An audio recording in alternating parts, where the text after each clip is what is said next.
Physically okay ಎಲ್ಲ ಟೆಸ್ಟ್ಗಳಾಗತ್ತೆ, ಸ್ವಲ್ಪ time ತೆಗೆದುಕೊಳ್ಳುತ್ತೆ. ಇನ್ನು ಮೆಂಟಲಿ ಮಾನಸಿಕವಾಗಿ ಅವ್ರನ್ನ ಸದೃಢವಾಗಿ ಮಾಡಬೇಕು, ಅದು ಕೂಡ ಚಾಲೆಂಜ್ ಆಗಿರುತ್ತಾ? ಅದು ಚಾಲೆಂಜೇ. ಯಾಕೆಂದರೆ ನೋಡಿ, ಶುಭಾಂಶು ಶುಕ್ಲಾ ಫಸ್ಟ್ ಟೈಮ್ ಹೋಗಿರೋದು. ಆಗ ನೋಡಿದ್ರೆ ಇವರು ಪೆಗಿ ವಿಟ್ಸನ್ ಅಂತ ಕ್ರೂ ಕಮಾಂಡರ್ ಇದ್ರಲ್ಲ, ಅವ್ರು ಐ ಥಿಂಕ್ ಇದು 9ನೇ ಸಲ ಹೋಗಿರೋದು ಅನ್ಸುತ್ತೆ ಅವರು. ಸೊ ಅವ್ರಿಗೆ ಹೇಗೆ ರಿಕವರಿ ಆಗೋದು, ಯಾವ ಥರ ಇದು ನಾನು ಇವಾಗ ಏನು ಎಕ್ಸ್ಪೀರಿಯನ್ಸ್ ಮಾಡ್ತಿದ್ದೀನಿ ಅದು ಎಷ್ಟು ದಿವಸ ಇರುತ್ತೆ ಅದೆಲ್ಲ ಗೊತ್ತಿರುತ್ತೆ. ಸೊ ಆ ಗೊತ್ತಿರೋದ್ರಿಂದ ಅವರು ರಿಕವರ್ ಸೈಕಲಾಜಿಕಲಿ ಅವ್ರಿಗೆ ಅದು ಗೊತ್ತಿರೋದ್ರಿಂದ ಈಸಿ ಆಗ್ಬೋದು. ಶುಭಾಂಶು ಶುಕ್ಲಾ ಅಡ್ವಾಂಟೇಜ್ ನಾನು ಹೇಳಿದಾಗೆ ಅವರಾಗಲೇ ಫೈಟರ್ ಪೈಲಟ್ ಅವರು. ಸೊ ಅವ್ರಿಗೂ ಕೂಡ ಅಷ್ಟು ಕಷ್ಟ ಆಗಬಾರ್ದು. ಸೊ ಅಕಸ್ಮಾತ್ ಏನಾದ್ರು ಆ ಥರ ಎಕ್ಸ್ಪೀರಿಯನ್ಸ್ ಆದರೂ ಕೂಡ ಅದಕ್ಕೆ ಸಪೋರ್ಟ್ ಟೀಮ್ಗಳಿರುತ್ತೆ, ಸೈಕಲಾಜಿಕಲ್ ಸಪೋರ್ಟ್ ಅಂತಲೇ ಕರೀತಾರೆ ಅದಕ್ಕೆ. ಸೊ ಆದಷ್ಟು ಬೇಗ ಅವರು ರಿಕವರ್ ಆಗ್ತಾರೆ. ಒಂದು ನೀವೇನು ನಾಪ್ಕ ಇಟ್ಕೋಬೇಕು ಅಂದರೆ, ಇವಾಗ ಇಲ್ಲಿ ಇದಕ್ಕೆ ಸೆಲೆಕ್ಟ್ ಆಗಿದಾರಲ್ಲ, first of all fighter pilot ಆಗಿ ಸೆಲೆಕ್ಟ್ ಆಗಿರೋದೇ ಎಷ್ಟೋ ಸಾವಿರ ಜನಗಳಲ್ಲಿ ಒಬ್ಬರು ಸಿಕ್ಕಾಪಟ್ಟೆ ಫಿಟ್ನೆಸ್ ಇರೋಂಥವ್ರನ್ನ. ಸೊ ಅದರಲ್ಲಿ ಆಸ್ಟ್ರೋನಾಟ್ ಟ್ರೈನಿಂಗ್ಗೆ ಸೆಲೆಕ್ಟ್ ಆಗಿ ಆಮೇಲೆ ಆ್ಯಕ್ಚುಲಾಗಿ ಫ್ಲೈ ಮಾಡಿರ್ಬೇಕಾದ್ರೆ ಅವ್ರದ್ದು 2 ಥರ ಫಿಟ್ನೆಸ್ಸು ತುಂಬ ಚೆನ್ನಾಗಿರುತ್ತೆ. ಸೊ ಇಂಥ ಇರೋರನ್ನೇ ಸೆಲೆಕ್ಟ್ ಮಾಡಿದ್ದಾರೆ. ಸೊ ಏನು ಇವ್ರಿಗೇನು ಆ ಥರ ಪ್ರಾಬ್ಲಮ್ಗಳು ಬರಲಾರ್ದು ಅಂತ ನಾನು ಅಂದ್ಕೊಳ್ತೀನಿ. ಅಲ್ಲ, ಅದ್ರ ಜೊತೆಗೆ ನೀವು ಭಾಳ ಬೇಗ ಮಾತಾಡ್ತಾರೆ ಅಂತ ಅಂದ್ಕೊಳ್ತೀನಿ ನಮ್ಮ ಜೊತೆ ಅವರು. ಅವ್ರ ಪ್ರಯೋಗಗಳನ್ನೆಲ್ಲ ಮಾಡುವಾಗೆಲ್ಲ ನಾವು ನೋಡಿದ್ದೀವಲ್ಲ, ನಗ್ತಾ ನಗ್ತಾ ಸಂತೋಷವಾಗೇ ಇದ್ದವರು ಎಲ್ಲರೂ. ಯಾಕೆಂದರೆ ಅವರು ಬೇಸರ ಮಾಡ್ಕೊಂಡಿರೋ ಥರದ್ದು ಆ ಥರದ್ದೆಲ್ಲ ನಾವು ನೋಡೇ ಇಲ್ಲ. ಅದನ್ನೇ ಒಂದು ಮೆಂಟಲ್ ಫಿಟ್ನೆಸ್ ಅಂದರೆ.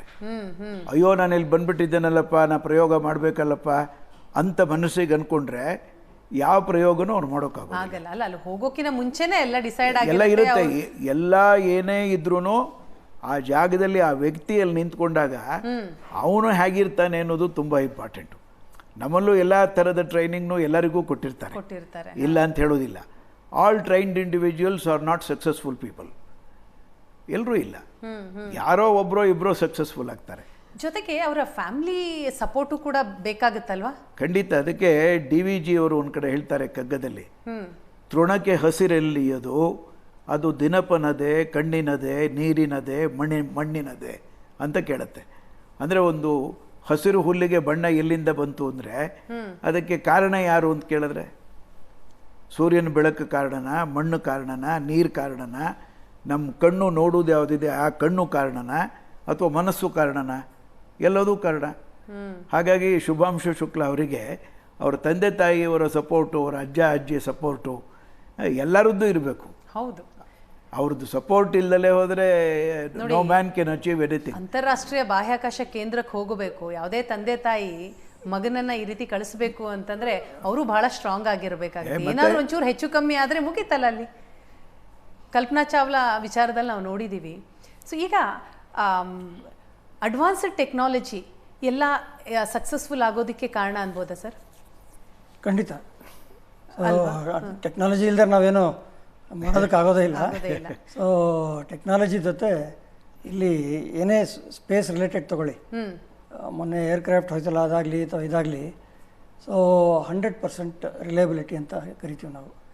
ರಿಲಯಬಿಲಿಟಿನೂ ಇರಬೇಕು, ಸೇಫ್ಟಿನೂ ಇರಬೇಕು. ಸೊ ಇದೆಲ್ಲ ಇದ್ರೇ ನಮಗೆ ಅಡ್ವಾನ್ಸ್ಮೆಂಟ್ಸ್ ಬರೋದು. ಸೊ ಆ್ಯಂಡ್ ಆಗಲೇ ಸರ್ ಹೇಳಿದಾಗೆ ಅಲ್ಲಿ ನಾವು ಏನು ಕಲ್ತ್ಕೊಂಡ್ಬಂದ್ವಿ ಅದರಿಂದ ನಾವು ಇನ್ನೂ ಇಂಪ್ರೂವ್ಮೆಂಟ್ಸ್ ಮಾಡ್ಕೊಂಡು ಹೋಗ್ಬೋದು. ಒಂದೇ ಒಂದು ನಿಮಿಷ ತೊಗೊಂಡ್ರೆ ನೋಡಿ, ಇವಾಗಲ್ಲಿ ಇದನ್ನು ಒಳಗಡೆ ತರ್ತಾ ಇದ್ದಾರೆ, ಶಿಪ್ ಒಳಗಡೆ ತರ್ತಾ ಇದ್ದಾರೆ. ಅದು ಒಂದು ಓಪನ್ ಆಗಿದೆ ಇದು.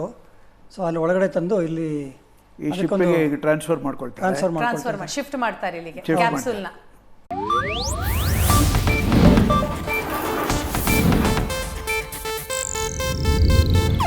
ಇದು ಏಷ್ಯಾನೆಟ್ ನ್ಯೂಸ್ ನೆಟ್ವರ್ಕ್ ಪ್ರಸ್ತುತಿ.